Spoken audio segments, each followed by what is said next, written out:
আইসিটির জন্য স্থায়ী ক্যাম্পাসের জমি বুকিং দেওয়া হয়েছে।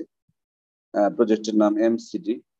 এখানে যেটা পরিকল্পনা করা হয়েছে সেটা হচ্ছে মসজিদ, হালাকার স্থায়ী ভবন, যাতে আরো ব্যাপকভাবে হালাকার আয়োজন করা যায়, ইসলামিক স্কুল যেখানে সার্বক্ষণিক ওলামা ইকরামের তত্ত্বাবধানে শিক্ষার্থীরা ইলম আখলাক শিখবে এবং ভবিষ্যতে দায়ী সৃষ্টি হবে এখান থেকে। দায়ী হওয়া বলতে শুধু আলেম না, দায়ী হওয়া বলতে শুধুমাত্র আলেম না, একজন ডাক্তারও কিন্তু দায়ী হতে পারেন, একজন ইঞ্জিনিয়ারও কিন্তু দায়ী হতে পারেন, এবং এটাও কিন্তু এফেক্টেড হয় মাশাআল্লাহ।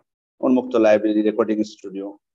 তো বুকিং হিসাবে 35 লক্ষ টাকা দেওয়া হয়েছে, পরিশোধ করা হয়েছে। আরো 2 কোটি টাকা আগামী 6 মাসের মধ্যে পরিশোধ করতে হবে। যেটা পরিশোধ করবে কি আইসিডি যারা আছেন কর্তৃপক্ষ, তাদের এটা দায়িত্ব, আমার দায়িত্ব নাই, তাই না? এমন যদি মনোভাব হয় তাহলে আমরা ভুল পথে আছি, আমরা এখনো ভুল পথে আছি। আমি বলবো এটা আমাদের সবারই দায়িত্ব, এই ধরনের প্রতিষ্ঠান করাটা আমাদের সবারই দায়িত্ব।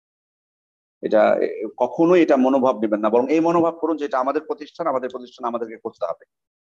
রিকোয়েস্ট আপনারা কখন, আমি সবসময় একটা কথা বলি যে এই ইয়ার দান সদকার ক্ষেত্রে সবসময় মনে রাখবেন, দান সদকার ক্ষেত্রে একটা জিনিস মনে রাখবেন, যেটা আপনার নিজের জন্য। আপনি এটা করে যাবেন, এখানে দিন না, তো ওইটাই আপনার কবরে যেয়ে বুঝতে পারবেন, ওইটাই আপনি বুঝতে পারবেন। তো মানে মৃত্যুর পরে আমরা বুঝতে পারবো এটা। আর আল্লাহ তাআলা তো মুত্তাকিদের পরিচয় দিতে যে প্রথম শুরু করেছেন যে দান করা। আপনি কি বলবেন বলুন? মৃত্যুর সময় আফসোস করবে যে সময় আমাদের ক্ষেত্রে দানের কথা আগে বলা হয়েছে, যেটা আমাদের কথা না, লাভ তো আপনারই। এবং দান করলে আল্লাহ তাআলা প্রতিশ্রুতি দিয়েছেন যে তিনি বাড়াবেন, বাড়িয়ে দিবেন, এটা প্রতিশ্রুতি তিনি দিয়েছেন। মা নাকাসা সাদাকাতুম মিন মাল, এটা আল্লাহ তাআলা। রাসূল সাল্লাল্লাহু আলাইহি ওয়াসাল্লাম যখন বলেছেন যে সম্পদ কমবে না দান করলে, তাহলে আমি আপনি কিভাবে ধারণা করতে পারি এটা? সম্ভব না। এবং আনফিক ইবনা আদম ইউনফাক আলাইকা, তুমি দান করো, আল্লাহ তোমার প্রতি দান করবেন। সেজন্য আমি বলবো যে আসুন আমাদের নিজেদের স্বার্থে, এবং আমাদেরও তো দায়িত্ব আছে। আল্লাহ যদি আমার ক্ষমতা দিয়ে থাকেন অথচ আমি না করি সমাজের জন্য, সব সমাজের বাচ্চাগুলো পথভ্রষ্ট হয়, এই যে আজকে কত সমস্যা, এগুলো সঠিক প্রতিষ্ঠান না থাকার কারণে তো সমস্যাগুলো হচ্ছে।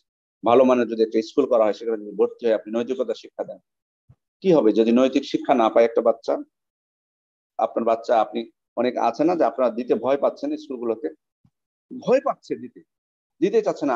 আমার এক আত্মীয় বললেন যে তার ছেলেকে ওই এলাকায় বলছে কোন স্কুল আমি দিতে, স্কুল হোক আর মাদ্রাসা হোক, কোনোটাতে আমি দিতে ভরসা পাচ্ছি না। উনি ভালো একটা প্রতিষ্ঠান করছে যেখানে আবাসিকে ওনার বাচ্চা তত্ত্বাবধানে থাকবে। কেন এই অবস্থাটা? তাহলে বুঝতে পারতেছেন প্রতিষ্ঠান কত প্রয়োজন আমাদের। ওই জন্য নিরাশ করবেন না।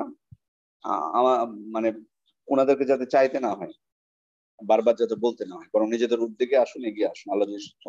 কারণ আল্লাহ রাসূল সাল্লাল্লাহু আলাইহি ওয়াসাল্লাম কি বলেছেন? আপনার কাছে যেটা আছে এখন সম্পদ, ওটা কিন্তু আপনার না, এটা কিন্তু বাস্তব আপনার না। বরং আপনার সম্পদ কোনটা? যেটা আপনি খরচ করেছেন আপনার পরিবারের জন্য, আর যেটা আপনি দান করছেন ওইটাই আপনার সম্পদ। আর যেটা আপনার কাছে আছে ওটা হলো আপনার ওয়ারিসদের সম্পদ। কারণ এখনই আপনি মারা গেলে ওই ওয়ারিসটা ওটা পাবে। আপনি যেটা দান করেছেন আর যেটা খরচ করেছেন ওইটা আপনারই থাকবে। এজন্য আসুন, আমি আর বলার প্রয়োজন মনে করছি না। আশা করি আমাদের শুভ বুদ্ধির উদয় হবে।